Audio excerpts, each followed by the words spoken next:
உலகெங்கும் உள்ள hope TV Tamil நேயர்களுக்கு இயேசு கிறிஸ்துவின் நாமத்தினாலே வாழ்த்துக்களையும் வணக்கங்களையும் தெரிவித்துக் கொள்கிறோம். மற்றும் ஒரு இனிய நன்னாளிலே ஓய்வு நாளின் பள்ளி பாடங்கள் நிகழ்ச்சியின் சார்பாக உங்கள் அனைவரையும் சந்திப்பதில் மிகுந்த மகிழ்ச்சி அடைகிறோம். வாங்க நிகழ்ச்சிக்குள்ளே கடந்து போகலாம்.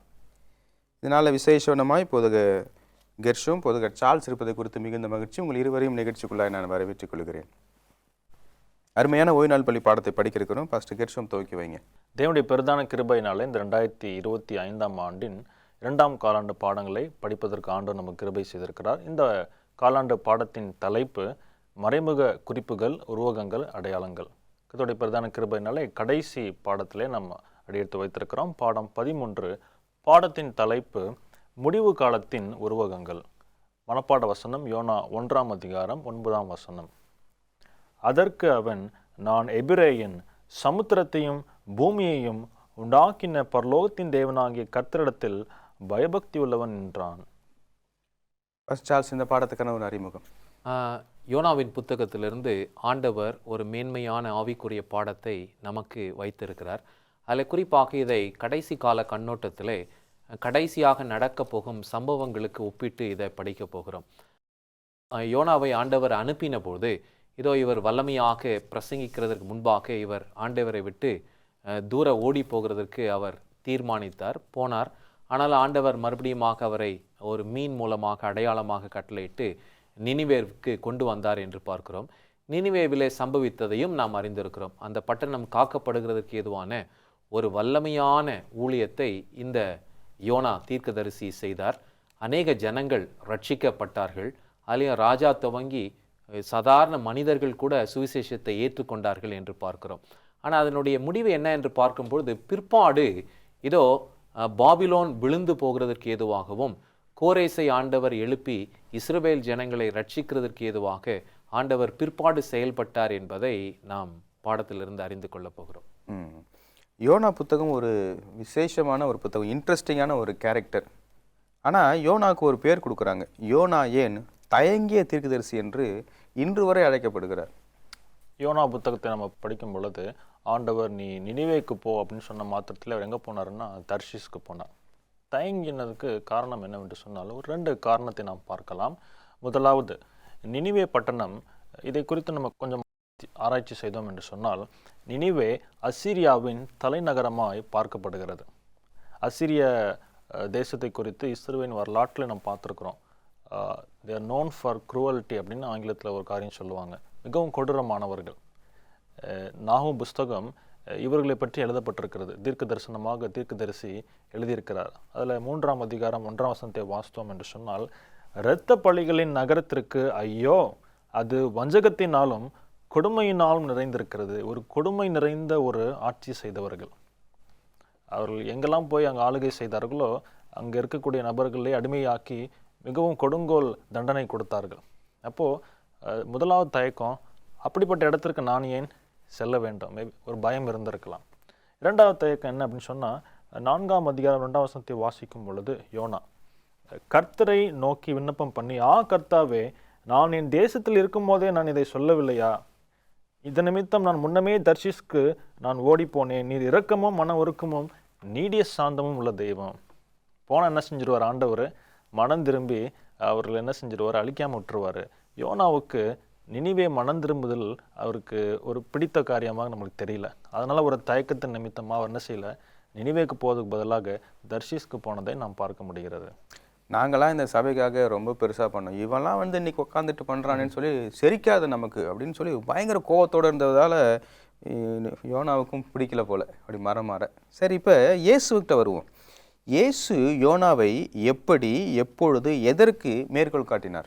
இங்கே பரிசேயர்களும் வேதபாரர்களும் தொடர்ந்து கிறிஸ்துவை சோதித்து பார்க்க வேண்டும் என்று சொல்லி பின்னாடியே வராங்க. இதில் என்ன ஆண்டவர் வருத்தப்படுறாருன்னா, எவ்வளோ அற்புதங்களை அடையாளங்களை அந்த சந்ததிக்கு செய்தார். ஆனால் இவரை கிறிஸ்து என்றும் மேசியா என்றும் அவர்கள் விசுவாசிக்கவில்லை. அப்போ தான் இந்த யோனா சப்ஜெக்டை எடுக்கிறார். யோனா சப்ஜெக்ட் எடுக்கும்போது, யோனாவிலும் ஒரு பெரிய தீர்க்கதரிசி உங்கள் மத்தியிலே வந்திருக்கிறார், the one who is greater than ஜோனா என்று அவர் சொல்லுகிறார். அப்படியே அவங்க அதை நம்பலை. ஏன்னா இவருடைய பிரசங்கத்தை கேட்டு நினிவே பட்டணம் முழுவதும் என்னாச்சு? மனம் மாறினது. ஆனால் மனுஷகுமாரர் உங்களிடத்தில் பிரசங்கிக்கிறார், ஆனால் நீங்கள் மனம் மாற என்னவல்ல, நீங்கள் ரெடியாக இல்லை. இப்போ இவங்க வந்து தொடர்ந்து இவர்கிட்ட ஒரு விஷயத்தை கேட்குறாங்க, எங்களுக்கு ஒரு அடையாளத்தை நீர் காண்பிக்க வேண்டும் அல்லது ஒரு அடையாளத்தை கட்டளையிட வேண்டும். ஆண்டவர் பார்க்குறாரு, இதுக்கு முன்னாடி எவ்வளோ அடையாளங்களை எல்லாம் செஞ்சிட்டாரு. இப்போ இவங்களுக்கு சொல்கிறாரு, இதோ யோனா தீர்க்கதரிசி உங்களுக்கு நான் அடையாளமாக கொடுக்குறேன்னு சொல்லிட்டு இங்கே சொல்கிறாரு.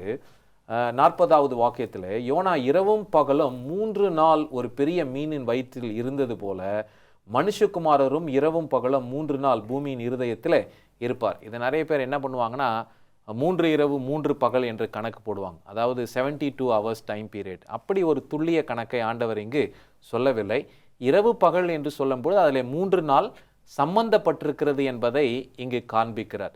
யோனாவின் அதிகாரத்தில் நீங்கள் அங்கே போய் வாசித்தாலும் முதல் அதிகாரத்தில் கடைசி வாக்கியத்திலும் இரவு பகல் 3 நாள் என்று தான் இருக்கிறது. எங்கேயுமே வேத வாக்கியத்தில் 3 இரவு 3 பகல் என்று வாசிக்கவே முடியாது. அதனால் இந்த வேத பகுதியை நாம் கவனமாக படிக்கணும். அப்போ இவங்களுக்கு என்ன ஆண்டவர் சொல்கிறாருன்னா, மனுஷகுமாரர் இதோ உங்களுக்காக மரிப்பார், தன்னுடைய ஜீவனை கொடுப்பார். ஆனால் இதோ இந்த ஜீவன் மூலமாக உங்களுக்கு ஜீவன் கிடைக்கும் என்பதை நீங்கள் என்ன பண்ணுங்க, விசுவாசிங்கள். அப்போ இதில் என்ன ஆண்டவர் கற்றுக் கொடுக்கிறார்னா, நோவாவுடைய ஜீவன் காக்கப்பட்டது போல மனுஷகுமாரருடைய ஜீவனும் காக்கப்படும். அவர் அழிவை காணாமல் உயிரோடு எழுந்திருக்கும் போது அநேகருக்கு அது ரட்சிப்பாய் முடியும் என்கின்ற ஒரு அடையாளத்தை இவங்களுக்கு கற்றுக் கொடுக்கிறார். நல்ல பாடங்களை படித்துக் கொண்டிருக்கிறோம். ஒரு இடைவேளை பின்பாக மீண்டும் சந்திப்போம். பிரியமான ஒரு இடைவேளை பின்பாக மீண்டும் நிகழ்ச்சி தொடரும். பிரியமான இடைவேளை பின்பாக மீண்டும் நிகழ்ச்சிக்குள்ள நம்ம கடந்து போகலாமா? யோனா நினிவே பட்டணத்துக்குள்ளாக நடந்து சென்ற அந்த முதல் நாளில் என்ன ஒரு வித்தியாசமான செய்தியை சொல்கிறார்? யோனா 3ஆம் அதிகாரம் அங்கே வசனம் 3 வாசிக்கும் பொழுது, வசனம் 4 வாசிப்போமே. யோனா நகரத்தில் பிரவேசித்து ஒரு நாள் பிரயாணம் பண்ணி இன்னும் 40 நாள் உண்டு, அப்பொழுது நினிவே கவிழ்க்கப்பட்டு போம் என்று கூறினான். அவ்வளவுதான் ஒரு பிரசங்கம் பண்ணார். நினிவே என்ன செஞ்சிடும், 40 நாளில் கவிழ்க்கப்பட்டு போயிடும் என்று சொல்லி. அப்போது தெருவா இதே திருப்பி சொல்லிட்டு இருக்காரு. வெங்காயம் 4 கிலோ 5 ரூபா, 4 கிலோ 10 ரூபா அப்படின்னு சொன்ன மாதிரி சொல்லினே இருக்கிறார் போல. அப்போ யோனா அங்கே என்ன செய்யல, மக்களை மணந்துருவதற்கு அழைக்கல. நீங்களாம் மணந்துருமுங்க, ஆண்டவர் உங்களை ரட்சித்துடுவார் அப்படின்லாம் எதுவுமே சொல்லலை. கவிழ்க்கப்பட்டு போயிடும் 40 நாளில். அதுதான் அவருடைய பிரசங்கமாக இருந்தது. அப்போ ஒரு நியாய தீர்ப்பை அங்கே சொல்வதே நம்ம பார்க்க முடியும். இதில் ஒரு 4 காரியத்தை நம்ம பார்த்தோம் அப்படின்னா, யோனாவை காப்பாற்றுவதற்கு 3 நாட்கள் தேவைப்பட்டுச்சு. 2வது, அவர் 3 நாட்கள் இந்த நியாய தீர்ப்பை குறித்து என்ன செய்திருக்கிறாரு, பிரசங்கம் செய்திருக்கிறார். 40 நாட்கள் அங்கே நினிவேக்கு தவணையின் காலம் கொடுக்கப்பட்டது. ஆனால் இந்த நினிவே மக்கள் என்ன செஞ்சாங்க அப்படின்னா, யோனா பிரசங்கித்த போது அங்கே 3ஆம் அதிகாரம் யோனா 3 வசனம் 5 வாசித்தோம் அப்படின்னா, அப்பொழுது நினிவேயில் உள்ள ஜனங்கள் தேவனை விசுவாசித்து உபவாசம் செய்யும்படி கூறினார்கள், பெரியோர் முதல் சிறியோர் மட்டும் ரெட்டுடுத்தி கொண்டார்கள். உடனடியான ஒரு மனம் திரும்புதல் அங்கே என்ன செய்ய முடியும், பார்க்க முடியும். அங்கே யோனா ஒரு தாமதமான கீழ்ப்படுதல் இருந்துச்சு. ஆனால் நினிவேயின் மக்கள் உடனடியான ஒரு மனம் திரும்புதல் இங்கே இருந்ததை நம்ம என்ன செய்ய முடிகிறது, இங்கே பார்க்க முடிகிறது. தொடர்ந்து நாம் பேசுவோம். பாஸ்டர் சார்ல்ஸ், உங்களுக்கான ஒரு கேள்வி என்னென்னா, யோனா இந்த புத்தகத்தை நாம் படிக்கும் பொழுது இந்த தீர்க்க தரிசனம் ஏன் நிறைவேறவில்லை? இது ஒரு கண்டிஷனல் ப்ராஃபஸி என்று அறிந்து கொள்ள வேண்டும். நிறைய பேர் இது ஒருவேளை இவர் நிறைவேறாத ஒரு தீர்க்க தரிசனத்தை சொன்னாரோ என்று சொல்லி சந்தேகப்படுகிறது உண்டு. இங்கே ஆண்டவர் நினிவே மக்களுக்கு கொடுத்த ஒரு எச்சரிப்பின் செய்தி என்ன அப்படின்னா, நீங்கள் மனந்திரும்பாமல் போனால் நீங்கள் என்ன பண்ணுவீங்க, அழிக்கப்படுவீர்கள். அந்த வாக்கியத்தை நம்ம நல்லா கவனிக்கலாமே. 3ஆம் அதிகாரம் இங்கே சொல்லும்பொழுது 4வது வாக்கியத்தில், யோனா நகரத்திலே பிரவேசித்து ஒரு நாள் பிரயாணமாய் இன்னும் 40 நாள் உண்டு, அப்பொழுது நினிவே கவிழ்க்கப்படும் போவோம் என்று கூறினான். சரிங்களா? இங்கே என்ன சொல்கிறாருன்னா, ஆண்டவர் இவரை நான் அழிக்க போகிறேன்னு சொல்லி தான் சொல்லி அனுப்புகிறார். இங்கே இவர்கள் அழிக்கப்படுவார்கள். இங்கே இந்த செய்தியை கேட்டதும் ராஜா துவங்கி எல்லாம் ஒரு உபவாசம் இருக்கிறாங்க, மிருகங்களும் சாப்பிடலை, எல்லாரும் மனம் திரும்பி ரட்டுறுத்தி தங்களை தாழ்த்தி ஆண்டவருக்கு ஒப்பு கொடுத்தது நிமித்தமாய் அவர்களுடைய மனம் திரும்புதலை கண்ட தேவன் என்ன பண்ணுறாருனா, அவர்களுக்கு ஜீவனை கட்டளையிடுகிறார். அவர் அழிப்பேன் என்று சொன்ன அந்த வார்த்தை என்ன பண்ணலை, அவர் நிறைவேற்றவில்லை என்று நாம் பார்க்கிறோம். இதை தான் ஆண்டவர் எரேமியாவுக்கும் இஸ்ரவேல் ஜனங்கள் மூலமாக சொல்வார்.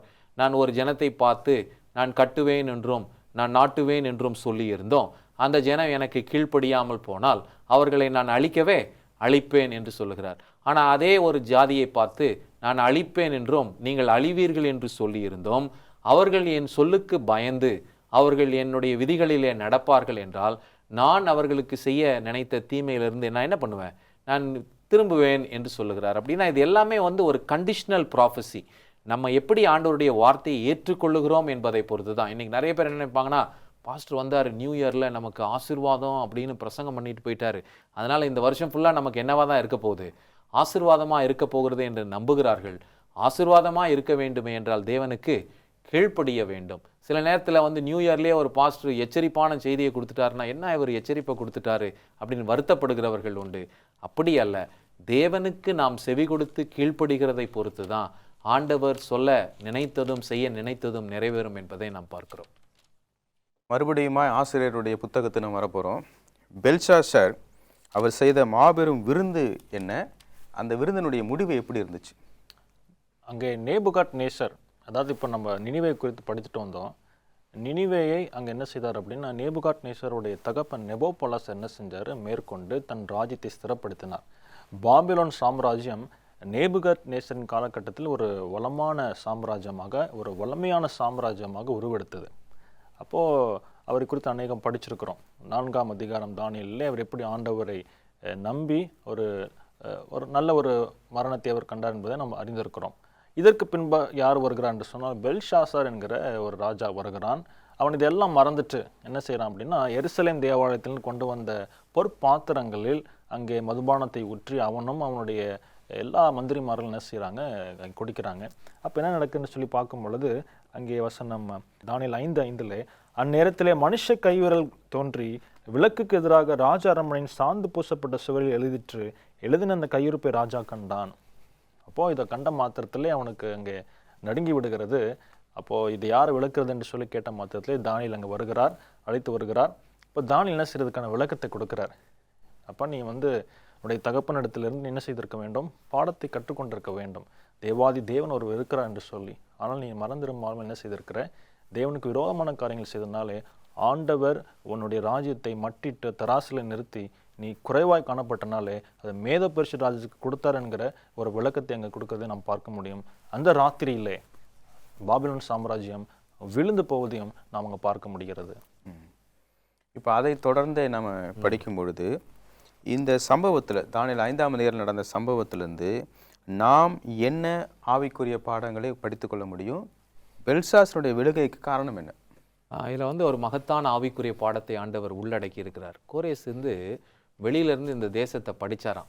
இந்த தேசத்தை நாம் போய் தாக்கணும் அப்படின்னா நம்ம கவனமாக படிக்கணும். அப்போ இவருக்கு ஒரு விஷயம் நல்லா தெரியுது. ஒரு குறிப்பிட்ட நாளில் இந்த பாபிலோனியர்கள் என்ன பண்ணுவாங்க அப்படின்னா, குடித்து வெறித்து ஆண்கள் எல்லாம் ஒரு ஃபுல் போதையில் இருப்பாங்களாம். அதுதான் பாபிலோனின் மது என்று ஆண்டவர் எங்கே கொண்டு வராரு, வெளிப்படுத்தின விசேஷத்தில் சொல்கிறார். அந்த ஒரு நாளில் இவங்க எல்லாம் போதை மயக்கத்தில் இருந்த அந்த ஒரு குறிப்பிட்ட நாளில் தான் யாரும் உள்ளே வரா, கோரேசும் உள்ளே வருகிறார். இங்கே ஏற்கனவே இந்த பெல்ஷாசாருக்கு ஆண்டவர் எச்சரிப்பை கொடுத்துட்டார். பாஸ்டர் ரொம்ப அழகாக சொன்னார், தேவனுடைய ஆலயத்திலிருந்து கொண்டு வந்த அந்த பொற்பாத்திரங்களிலே என்ன இருக்கணும் அப்படின்னா, தேவனுடைய மகத்துவமான காரியங்கள் தான் இருந்திருக்கணும். ஆனால் இவன் என்னத்தை நிரப்பினான் என்றால், அசுத்தமான தீட்டுள்ள இந்த வைனை அதில் நிரப்பினான். அதற்கான ஒரு எச்சரிப்பு தான், மெனே தெற்கேல் உப்பாசின், உன் நாட்கள் எண்ணப்பட்டது, நீ நிச்சயமாய் அழிவாய் என்கின்ற தேவனுடைய நியாய தீர்ப்பின் கையெழுத்தை அவன் பார்த்தான். அதே போல அங்கு சம்பவித்தது. இதை ஆண்டவர் நமக்கு வெளிப்படுத்தல என்ன கற்றுக் கொடுக்கிறார்னா, பாபிலோனின் மது எதை அடையாளப்படுத்துகிறது என்றால், தப்பறையான உபதேசங்கள், தேவனுடைய கற்பனைக்கு நேர் எதிர்மறையாக மனுஷன் உருவாக்கின கட்டளைகள் என்று பார்க்கிறோம். அதனால தான் நம்ம ஞாயிறு ஆசிரிப்பை என்ன பண்ணுறதில்ல, ஏற்றுக்கொள்ளுகிறது இல்லை. ஆண்டவர் ஒரு மனிதன் மரித்து விட்டான், அவன் நித்திரையாக இருக்கிறான் என்று சொன்னால் அவன் அழிந்து விட்டான் என்று தான் பொருள். அதை விட்டுட்டு இல்லை ஆவி அங்கே இருக்குது, ஆத்துமா தனியாக இருக்குது அப்படின்ற இந்த கள்ள போதனையினால் அநேகர் வஞ்சிக்கப்படுவார்கள். ஏன்னா நிறைய பேர் எழும்பி என்ன பண்ணுவாங்கன்னா, இதோ எங்கள் தாத்தா பேசினாரு, எங்கள் பாட்டி பேசினாங்க என்று தப்பறையான உபதேசத்தை நம்புவார்கள். அதனால் நாம் எப்படி கவனமாக இருக்கணும் அப்படின்னா, ஆண்டவர் நமக்கு கற்றுக் கொடுத்த பிரகாரமாய் சத்தியத்தை அறிந்து கொண்டு அதன்படி நாம் நடப்போம் என்றால் தப்புவிக்கப்படுவோம் என்பதை இந்த தானியேல் 5ஆம் அதிகாரத்தின் மூலமாய் ஆண்டவர் நமக்கு கற்றுக் கொடுக்கிறார். நல்ல பாடங்களை படித்துக் கொண்டிருக்கிறோம். ஒரு இடைவேளை பின்பாக மீண்டும் சந்திப்போம். பிரியமான ஒரு இடைவேளைக்கு பின்பாக மீண்டும் நிகழ்ச்சி தொடரும். பிரியமான இடைவேளைக்கு பின்பாக மீண்டும் நிகழ்ச்சிக்குள்ள நம்ம கடந்து போகலாமா? யூடியூப்ல வழக்கமாக நம்ம பார்த்தோம்னா நியூ இயர் செலிப்ரேஷன் வீடியோஸ்லாம் பார்த்தீங்கன்னா நிறைய பேர் புதுசாக ஸ்மோக் பண்ண கற்றுக்குறாங்க, புதுசாக குடிக்க கற்றுக்குறாங்கன்னு சொல்லி ஒரு ஆய்வு சொல்லப்படுகிறது. இப்போ குடிச்சே அழிஞ்சு போன மக்களை பார்க்குறோம். குடிச்சே அழிஞ்சு போன ஒரு பெரிய தேசமாகிய பாபிலோனுடைய சம்பவத்தை நம்ம படிச்சுட்டு இருக்கிறோம். உள்ள ஃபுல்லாக தண்ணியில் இருக்கிறாங்க, வெளியே ஒருத்தர் தண்ணியை வேற பக்கம் திருப்பிட்டு இருக்காரு. நடந்தது என்ன? கோரேஸ் மன்னனை குறித்து பாஸ்டர் அருமையாக சொன்னாங்க. இதில் ஒரு சரித்திர பதிவு நமக்கு என்ன சொல்லப்பட்டிருக்கு என்று சொன்னால், கோரேஸ் சரித்திரத்தை நன்கு அறிந்திருக்கிறார். இங்கே நிட்டோக்ரிஸ் அப்படின்ற ஒரு பாபிலோனிய ராஜஸ்திரி என்ன செய்திருக்கிறாங்க அப்படின்னா, முன்பு ஒரு காலத்தில் இந்த ஐபராத் நதி, அதாவது அந்த பாபிலோன் சுற்றுச்சுவருக்கு அடியில் அங்கே என்ன செய்யும் அப்படின்னா அந்த தண்ணி சுற்றியுமாக இருக்கிறது. இதுதான் பாபிலோனிய பட்டணத்துக்கு அங்கே நீர் ஆதாரமாக இருக்கிறது. அப்போது இவங்க அங்கே சில மண் வேலைகளை செய்ய வேண்டும் என்பதற்காக, சில விசித்திரமான வேலைகளை செய்ய வேண்டும் என்பதற்காக ஒரு காலகட்டத்தில் அதை என்ன செய்திருக்கிறாங்க அப்படின்னா மாற்றுப்பாதையிலே அதை வழிநடத்தியிருக்கிறாங்க. எதற்கென்று சொன்னால் அங்கே வேலைப்பாடுகள் நடக்க வேண்டும் என்பதற்காக. இதை கோரேஸ் மன்னன் நன்கு அறிந்திருக்கிறார். அப்போ அவர் என்ன செய்கிறார் அப்படின்னா, பாஸ்டர் சொன்னது போல இவர்களெல்லாம் குடித்து வெறித்திருப்பார்கள் என்பதை நன்கு அறிந்து அந்த ராத்திரியிலே அதை மாற்றுப்பாதையிலே அவர் திருப்பி விட்டு, அது மாத்திரமல்ல தேவனுடைய பெரிதான அனுக்கிரகத்தின் நிமித்தமாக அந்த நாளிலே அவர் அங்கே பாபிலோன் சாம்ராஜ்யத்தை கவிழ்த்து போடுவதை நம்ம என்ன செய்ய முடியும், பார்க்க முடிகிறது.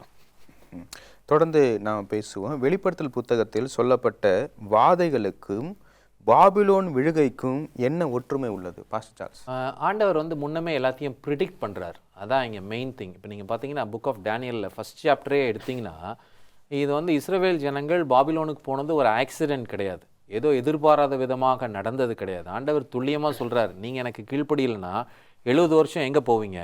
பாபிலோனுக்கு அடிமையாக போவீங்க, அதுக்கப்புறம் நீங்கள் விடுவிக்கப்படுவீர்கள். கரெக்டாக நீங்கள் பார்த்தீங்கன்னா இந்த கோரேஸ் வர டைம், ஆண்டவர் சொன்ன அந்த எக்ஸாக்ட் டைம் பீரியட் டேனியலுக்கு சொன்னார் பார்த்தீங்களா?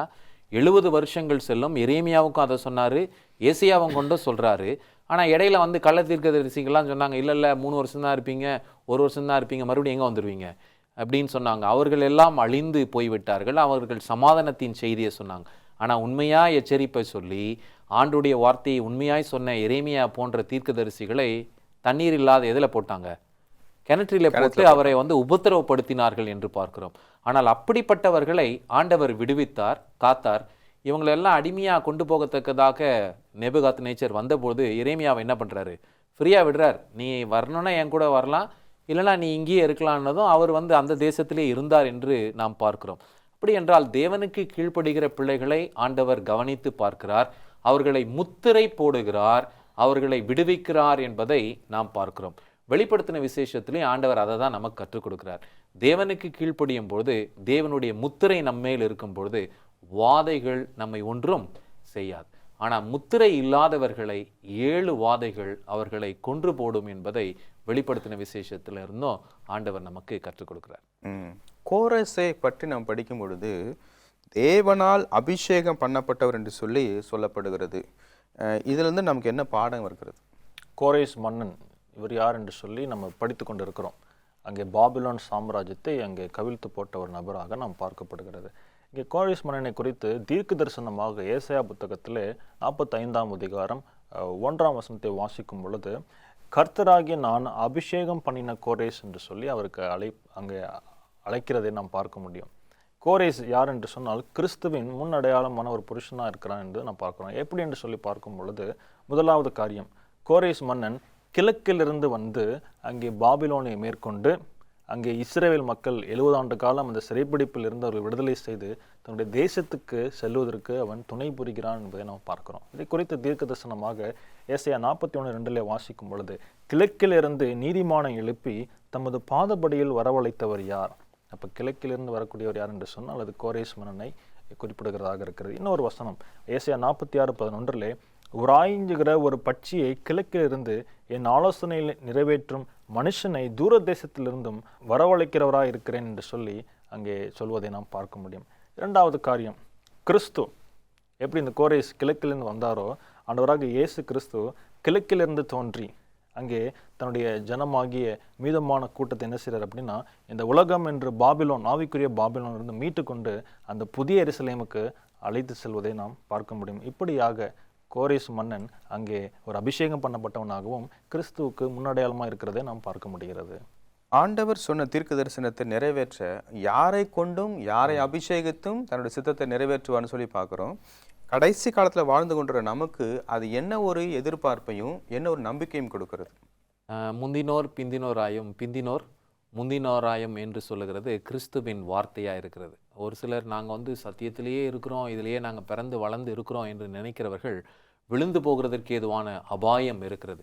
யூதர்களுடைய மனதிலும் அப்படி தான் அவங்க நினைச்சாங்க. அவங்க என்ன நினைச்சாங்கன்னா, நாங்கள் ஆபிரகாமுடைய பிள்ளைகள், எங்களை ஆண்டவர் ஒருபோதும் என்ன பண்ண மாட்டார், கைவிட மாட்டார் என்று நினைத்தார்கள். ஆண்டவர் ஒருபோதும் அவர்களை கைவிட்டிருக்க மாட்டார். அவங்க எப்போ அப்படின்னா சத்தியத்தில் நிலைத்திருந்தால். ஆண்டவருடைய அந்த கண்டிஷனை அவங்க புரிஞ்சிக்கல. ஆண்டவருடைய அந்த உடன்படிக்கையின் கவர்னன்ட் பேஸே என்ன அப்படின்னா, அவருக்கு உண்மையும் உத்தமமாய் நாம் இருப்போமே என்றால் நம்மை விடுவிக்க ஆண்டவர் எந்த எக்ஸ்டென்ட்டுக்குனாலும் என்ன பண்ணுவார், போவார். ஆனால் அவரை விட்டு விலகி போகும்போது எச்சரிப்புகளை கொடுப்பார். தீர்க்கதரிசிகள் அல்லது ஊழியக்காரர்களை அபிஷேகித்து அனுப்புவார். அந்த எச்சரிப்பின் வார்த்தைகளையும் கேளாமல் போகும்பொழுது தான் அவர்கள் தண்டனைக்கு உட்படுகிறார்கள் என்று நாம் பார்க்கிறோம். இப்போ கடைசி ஆண்டவர் நமக்கும் கற்றுக் கொடுக்குற பாடம் என்ன அப்படின்னா, ஆதியாகமம் துவங்கி அதுலேயும் நியாயாதிபதிகளின் புத்தகத்தை எல்லாம் நம்ம வாசிப்போம் அப்படின்னா, இஸ்ரவேல் ஜனங்களுக்கு பாடத்தை கற்றுக் கொடுக்கறதுக்கு யார் கையில் ஒப்பு கொடுத்துருவார், புறஜாதியர்கள் கையில் ஒப்பு கொடுக்கிறார் என்று பார்க்கிறோம். அதே போல் கடைசி சவால், ஆண்டவருடைய பிள்ளைகளுடைய விசுவாசம் சோதிக்கப்படுகிறதுக்கு ஏதுவாக நம்மளை யார் கையில் ஒப்பு கொடுக்கிறார் அப்படின்னா, புறஜாதிய ராஜாக்கள் கையில் ஒப்பு கொடுக்கிறாரு.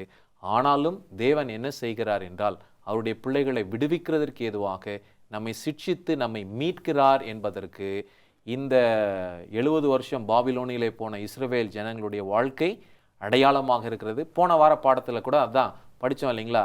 ஷாத்ராக், மேஷாக், ஆபேத்நேகோ அவர்கள் ஆண்டவருக்கு உண்மையாக இருந்த பொழுது ஆண்டவர் அவர்களை விடுவித்தார். அதனால் நம்ம ஆண்டவர் யாரை கொண்டு வேணாலும் நமக்கு வேண்டிய பாடத்தை கற்றுக் கொடுப்பார். நாம் ஜாக்கிரதையாக இருந்து ஆண்டவருக்குள்ளாக நிலைத்திருக்க வேண்டும். இந்த நிகழ்ச்சியில் கலந்து கொண்டு பாடத்தை நடத்தி கொடுத்ததுக்காக உங்கள் இருவருக்கும் எனது நன்றியை தெரிவித்துக் கொள்கிறேன்.